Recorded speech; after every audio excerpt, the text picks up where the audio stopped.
When we read in our everyday lives, in our own language, we do so for two reasons, usually. We're interested in the topic, or we want to find something out.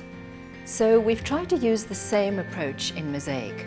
We've got a variety of text types featuring real-life situations that will be of interest to teenagers.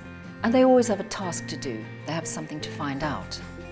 So the first thing we need to do is generate their interest in the topic. So how do you do this? One idea is to ask them to look at the photos on the page. In a page about festivals, for example, you can ask them, have you been to any of these festivals, or would you like to go to any of them? It's always good to ask a few warm-up questions as well, and Mosaic is full of those. There is a section before every reading passage where students are asked for their personal response to the topic. In this topic, for example, students are asked to think about the things that are most important in their everyday lives and what kind of things they wouldn't be able to live without. And then they go on to read a text in which other young people are discussing the same question. Wherever possible also, it's good to involve students more actively in their reading.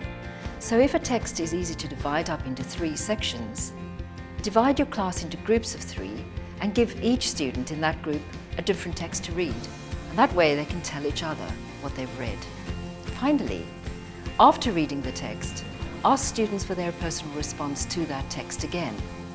In a story about a boy who won a lottery ticket, for example, you can ask them, what would you do if you won the lottery? And that question is bound to get students talking.